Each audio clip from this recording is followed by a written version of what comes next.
நாம் ஆராதிக்கிற நம்முடைய தேவன்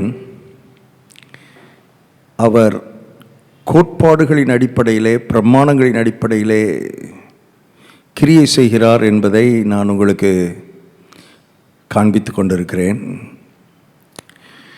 நம்முடைய தேவன் அவர் இஷ்டத்துக்கு எதையோ ஒன்று செய்கிறதில்லை. திடீர்னு காலையில் எழுந்திரிச்சு அவருக்கு ஏதோ ஒரு மூடு வந்துருச்சு, அல்லது அவர் ஏதோ ஒரு சொப்பனம் பார்த்தாரு, இன்றைக்கி ஏதோ ஒன்று செய்ய போகிறாரு, அப்படியெல்லாம் கிடையாது. நம்முடைய தேவனை முழு உலகமும் 100க்கு 100 நம்பலாம். அவர் நம்பிக்கைக்குரியவர். காரணம் என்னவென்றால், அவர் சில பிரமாணங்களை இந்த உலகத்திலே ஸ்தாபித்து அந்த பிரமாணங்களின் அடிப்படையில் தான் அவர் வேலை செய்கிறார், அவர் கிரியை செய்கிறார். அதை மீற மாட்டார்.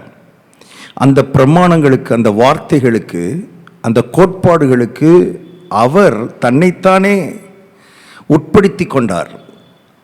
அவர் தன்னைத்தானே கட்டுப்படுத்தி கொண்டார். கோட்பாடுகளின் அடிப்படையில் நாமும் கிரியை செய்வோமானால் அந்த பிரின்சிபிள்ஸ், அந்த பிரமாணங்கள் நமக்கென்று வைத்திருக்கிற நன்மைகளையும் ஆசீர்வாதங்களையும் இந்த உலகத்தில், இந்த பூமியில் நாம் அனுபவித்து ஒரு வெற்றியுள்ள, ஜெயமுள்ள வாழ்க்கை வாழலாம்.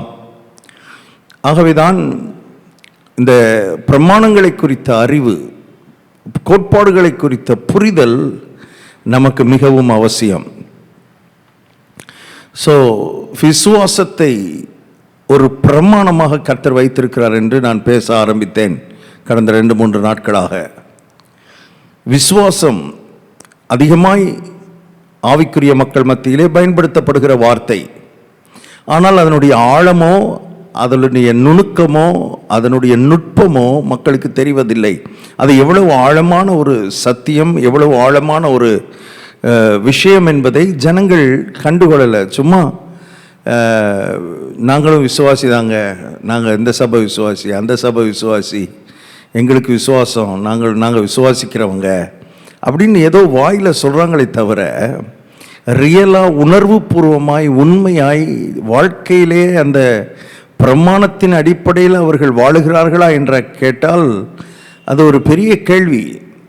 ஆகவே அதை நாம் கொஞ்சம் நிறுத்தி நிதானமாய் கருத்தோடு கவனிக்கும்படி கர்த்தர் விரும்புகிறார். அதை கருத்தாய் படிக்கும்படி, கற்றுக்கொள்ளும்படி கர்த்தர் விரும்புகிறார். விசுவாசத்தினுடைய நிலைகளை நேற்றைக்கு நான் உங்களுக்கு சொன்னேன். விசுவாசமே இல்லாத ஒரு தன்மை,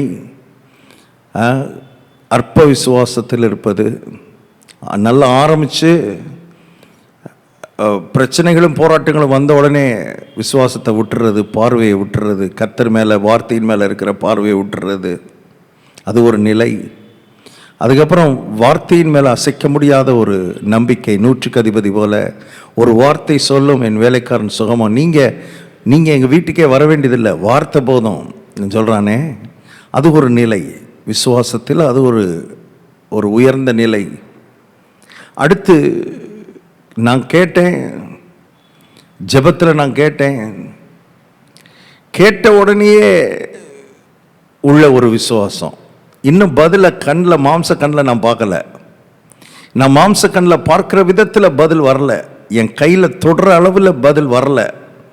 ஆனாலும் எனக்குள்ள ஒரு நிச்சயம் வந்துருச்சு, எனக்குள்ள ஒரு விசுவாசம். 100க்கு 100 நான் அதை பெற்றுக்கொண்டேன் என்கிற ஒரு உணர்வு, ஒரு நிச்சயத்தின் உணர்வு உள்ள வருது பாருங்க. அது ஒரு பெர்ஃபெக்ட் ஃபெய்த் என்று வேத வல்லுநர்கள் சொல்கிறார்கள்.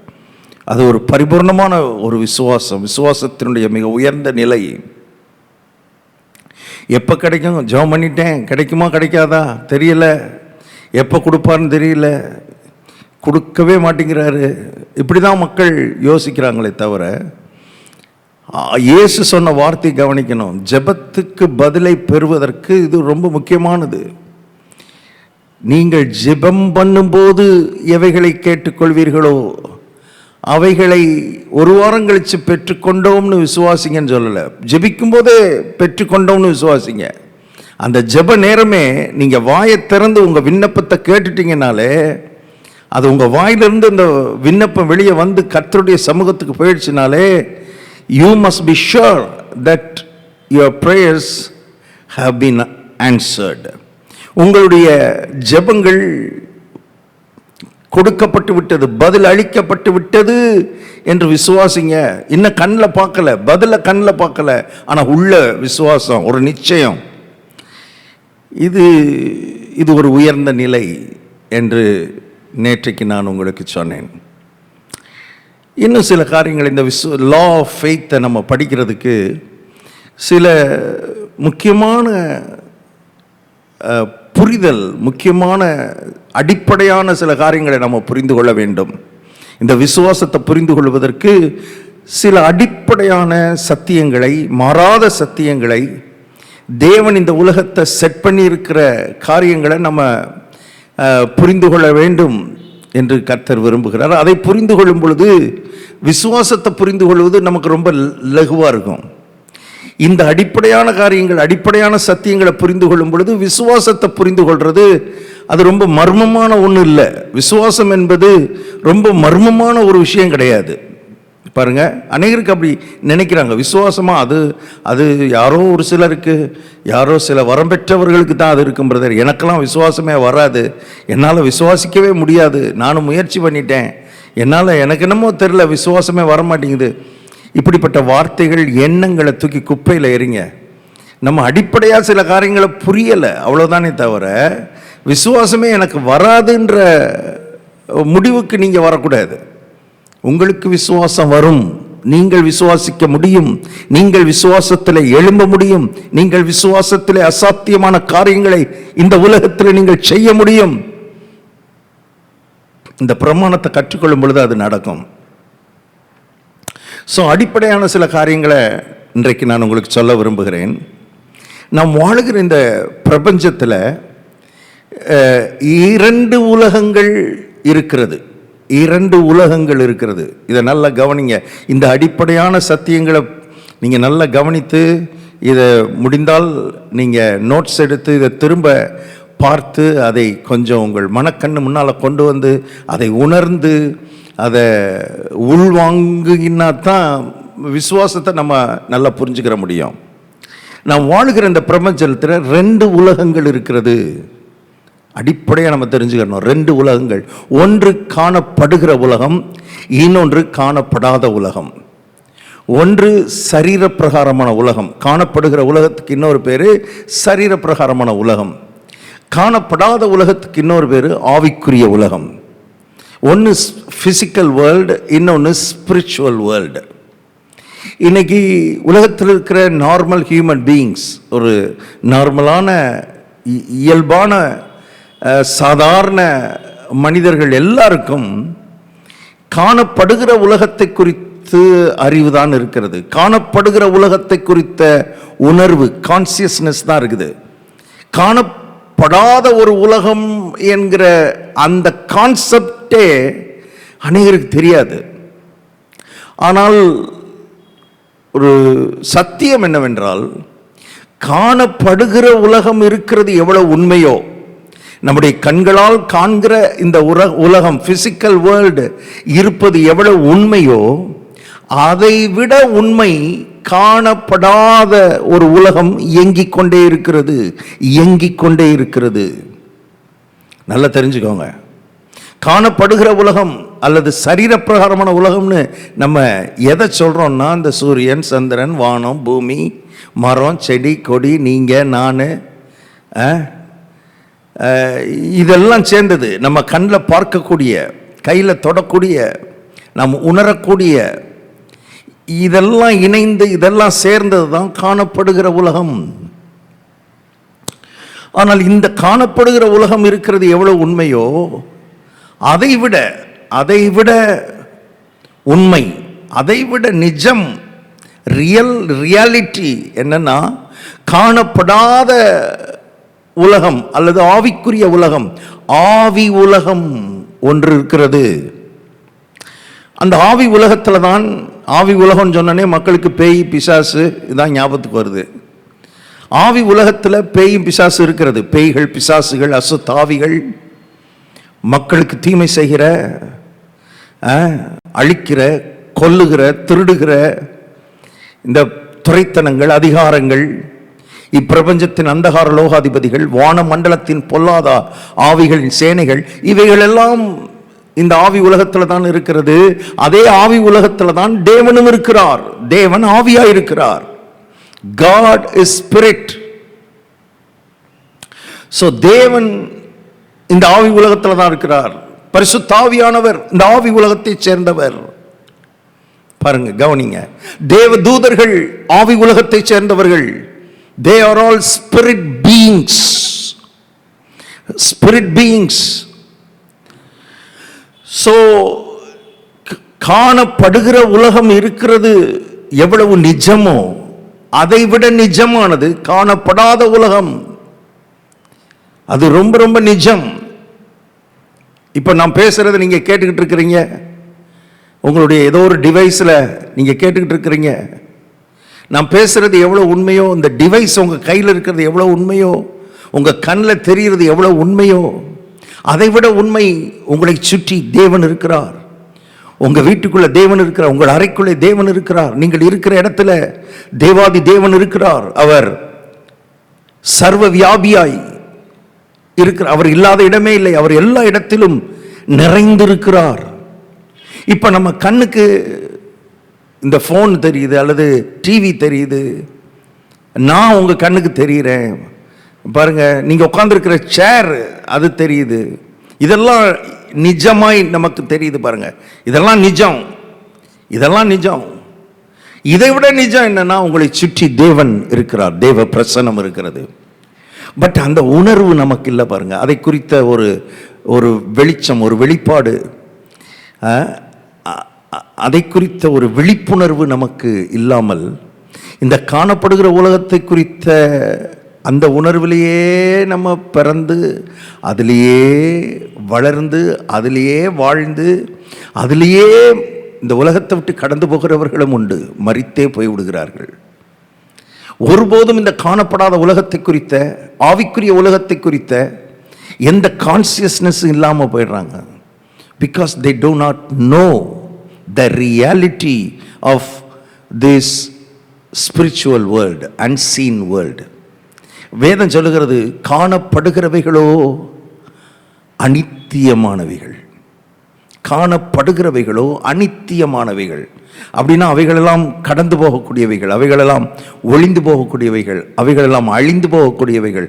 காணப்படாதவைகளோ நித்தியமானவைகள். காணப்படாதவைகளோ நித்தியம். நித்தியமானதுன்னா அது அழியாதது. தேவன் அழியாதவர். தேவதூதர்கள் அழியாதவர்கள். பிசாசம் அழியாதவன், அவனை அழிக்க முடியாது. ஏன்னா ஸ்பிரிட் பீயிங்ஸ், கிரியையை தடுக்கலாம். எல்லாம் பின்னால நம்ம பார்ப்போம். அதுபோல உங்களையும் அழிக்க முடியாது, நம்மை அழிக்க முடியாது. சரீரம் அழிஞ்சு போகும். சரீரம், இந்த சரீரம் அழிஞ்சு போகும். ஆனால் உள்ள இருக்கிற ஆவி அது அழியவே அழியாது. ஏன்னா நித்தியமானது. காணப்படாதவைகள் அது நித்தியமானவை. நீங்கள் நித்தியமானவர்கள். நான் நித்தியமானவன். அழிவே இல்லை. உலகத்தில் மனுஷன் ஒருத்தன் பிறந்துட்டான்னா அதுக்கப்புறம் அவனுக்கு அழிவே கிடையாது. Serious serious. அதுக்கப்புறம் அவனுக்கு அழிவே கிடையாது. சரீரத்தை தூக்கி கல்லறையில் போட்டுருவாங்க செத்த உடனே. இந்த காணப்படாத ஆவி வெளியே போன உடனே சரீரத்தை தூக்கி சுடுகாட்டில், இடுகாட்டில் தூக்கி போட்டுருவாங்க. ஆனால் ஆவி மனிதன், அவனுக்கு அழிவே கிடையாது. அவனுக்கு மரணமே கிடையாது. அவன் இல்லாமல் போகிறதே கிடையாது. He will live forever and ever and ever. அவன் நித்திய நித்தியமாய் வாழப்போகிறான். ஆகவே அது ரொம்ப நிஜம். அதான் சொல்ல வரேன். காணப்படுகிற உலகமும் காணப்படுகிற காரியங்களும் அனித்தியமானவைகள். நம்ம எதை நினைச்சு ரொம்ப கவலைப்படுறோம்னா, காணப்படுகிற காரியத்தை நினைச்சு தான் கவலைப்படுறோம். ஏன்னா அந்த காணப்படுகிற காரியங்களை குறித்த உணர்வு தானே நமக்கு இருக்குது. காணப்படாத தேவனை குறித்தோ, தேவ தூதர்களை குறித்தோ, ஆவியானவரை குறித்தோ எந்த உணர்வும் இல்லாத ஆவிக்குரியவர்கள் இருக்கிறார்கள். அவர்கள் ஆவிக்குரியவர்கள் என்று சொல்லிக் கொள்கிறவர்களுக்குள்ளே ஆவியை குறித்த உணர்வே இல்லை. ஆவி உலகத்தை குறித்த உணர்வே இல்லை. சரி, கவனிங்க. ஸோ காணப்படுகிற உலகம் இருக்கிறது எவ்வளவு நிஜமோ அதை விட நிஜம் காணப்படாத ஒரு உலகம் இருக்கிறது. இன்னொன்று, காணப்படுகிற உலகத்துக்கு இருக்கிற சக்தியை விட காணப்படாத உலகத்துக்கு இருக்கிற சக்தி அதிகம். More power. The spiritual world has more power than the physical world. காணப்படுகிற உலகத்துக்கு இருக்கிற வல்லமையை விட காணப்படாத உலகத்துக்கு இருக்கிற வல்லமை அதிகம். இது நம்ம புரிந்து கொள்ள வேண்டும். இன்னும் ரொம்ப முக்கியமானது, இன்னும் ஆழமாக கரெக்டாக துல்லியமாக சொல்லணும்னா, நாம் பார்க்கிற, நம் கண்களினால் காண்கிற இந்த காணப்படுகிற உலகமே காணப்படாத உலகத்திலிருந்து தான் பிறந்தது, தோன்றினது. இந்த காணப்படுகிற உலகத்துக்கு பேரண்ட் வேர்ல்டு காணப்படாத உலகம், ஆவிக்குரிய உலகம். அதுக்கு ஆதாரமான ஒரு வசனம் ஆதியாகமம் 1:1. ஆதியிலே காணப்படாத உலகத்தை சேர்ந்த தேவன், காணப்படாத தேவன் காணப்படுகிற உலகங்களாகிய வானத்தையும் பூமியையும் சிருஷ்டித்தார். ஸோ இந்த காணப்படுகிற உலகம் காணப்படாத உலகத்திலிருந்து தான் வந்திருக்கிறது. Very important. இதை புரிந்து கொள்ளும் பொழுது நம்முடைய வாழ்க்கையில் என்ன வரணும்னாலும் அந்த காணப்படாத தேவனை நோக்கி பார்க்க ஆரம்பிச்சிருவோம். ஏன்னா நமக்கு என்ன வரணும்னாலும் அங்கேருந்து தான் வரணும், தேவனிடத்திலிருந்து தான் வரணும். He is the source of everything. He is the source of all things. எல்லாவற்றுக்கும் அவர் தான் மூல ஆதாரம், அங்கிருந்து தான் வரணும். அதனால தான் வானத்தையும் பூமியும் உண்டாக்கின கர்த்தரிடத்திலிருந்து எனக்கு ஒத்தாசை வரும், எனக்கு ஒத்தாசை வரும் பர்வதங்களுக்கு நேராக என் கண்களை ஏறெடுக்கிறேன். தேவை ஏற்படும் பொழுது, காணப்படுகிற உலகத்தில் காணப்படுகிற தேவை ஏற்படும் பொழுது கர்த்தர் சொல்கிறார், கேளுங்கள், அப்பொழுது அவரிடத்தில் கேளுங்கள், அப்பொழுது உங்களுக்கு கொடுக்கப்படும். It must come from the Lord. நன்மையான எந்த ஈவும் பூரணமான எந்த வரமும் பரத்திலிருந்து உண்டாகி ஜோதிகளின் பிதாவின் இடத்திலிருந்து இறங்கி வருகிறது. அங்கிருந்து தான் வந்தாகணும், அங்கிருந்து தான் வந்தாகணும். ஆகவே நம்முடைய கண்கள் அதை நோக்கி பார்க்க வேண்டியது மிக அவசியமாக இருக்கிறது. நம்ம காணப்படுகிற உலகத்திலேயே, அந்த உணர்விலேயே நம்ம அடிபட்டு அதிலேயே அலக்களிக்கப்பட்டு வாழ்ந்து கொண்டிருக்கிற நிலை மாறணும். ஸோ 2 உலகம், மறுபடியும் சொல்கிறேன், ஒன்று காணப்படுகிற உலகம், இன்னொன்று காணப்படாத உலகம். காணப்படுகிற உலகம் இருக்கிறது எவ்வளோ உண்மையோ அதை விட உண்மை காணப்படாத ஆவிக்குரிய உலகம் என்ற ஒன்று இருப்பது மிக மிக நிஜம். காணப்படுகிற உலகத்துக்கு இருக்கிற வல்லமையை விட காணப்படாத உலகத்துக்கு இருக்கிற வல்லமை அதிகம். காணப்படாத உலகத்தில் இருந்துதான் காணப்படுகிற உலகம் தோன்றினது, பிறந்தது. அப்போ அதான் பேரண்ட் வேர்ல்டு. இப்போ மனிதன் இந்த 2 உலகத்தில் எந்த உலகத்தை சேர்ந்தவன்? மனிதன் எந்த உலகத்தை, காணப்படுகிற உலகத்தை சேர்ந்தவனா, காணப்படாத உலகத்தை சேர்ந்தவனா? நீங்கள் நானும் காணப்படுகிற உலகத்தை சேர்ந்தவர்களா, காணப்படாத உலகத்தை சேர்ந்தவர்களா? நாம் எந்த உலகத்தை சேர்ந்தவர்கள்? யோசிங்க. நீங்கள் எந்த உலகத்தை சேர்ந்தவர்கள் என்பதை யோசிங்க. நாளைக்கு நான் அதுக்கு பதில் சொல்கிறேன். இன்றைக்கு இதை புரிந்து கொள்வோம். There are 2 worlds. 2 உலகங்கள் இருக்கிறது என்பதை புரிந்து, இந்த பிரபஞ்சத்தில் 2 உலகம் இருக்குது. காணப்படுகிற உலகத்தின் உணர்வில் மாத்திரம் இருக்காதீங்க. நமக்கு என்னன்னாலும் அங்கேருந்து வரணுன்ற அந்த ஒரு உணர்வு, அறிவு நமக்குள்ளே உண்டாகட்டும். நாளை தொடர்றேன். இந்த கேள்விக்கு பதிலை நீங்கள் யோசித்து கொண்டிருங்கள், சிந்தித்து கொண்டிருங்கள். ஒருவேளை உங்களுக்கு ஏதாவது பதில் தெரிஞ்சால் கமெண்ட் பண்ணுங்கள். மனிதன் எந்த உலகத்தை சேர்ந்தவன் என்பதை கமெண்ட்டில் ஒருவேளை தெரிவிக்க விரும்பினால் தெரிவிக்கலாம். நாளைக்கு அதற்கான பதிலை நான் உங்களுக்கு சொல்லுகிறேன். ஜெபிப்போம். எங்கள் நல்ல பிதாவை நாங்களுமே நன்றியோடு துதிக்கிறோம். 2 உலகங்கள் இந்த பிரபஞ்சத்தில் இருக்கிறது என்கிற உணர்வு எங்களுக்குள்ள உண்டாகட்டும் ஆண்டவரே. காணப்படுகிறவைகள் அனித்தியமானவைகள், அழிந்து போகக்கூடியவைகள், அவைகளெல்லாம் தே ஆர் பாசிங், கடந்து போகக்கூடியவைகள் என்கிற உணர்வுக்குள்ள எல்லாரையும் கொண்டு வாரோம் தகப்பனே. காணப்படாத தேவன் நித்தியமானவர், காணப்படாத தேவதூதர்கள் நித்தியமானவர்கள், காணப்படாத உலகத்தில் எங்களுக்கென்று வைக்கப்பட்டிருக்கிற நன்மைகள், ஆசீர்வாதங்கள் அவைகள் நித்தியமானவைகள்.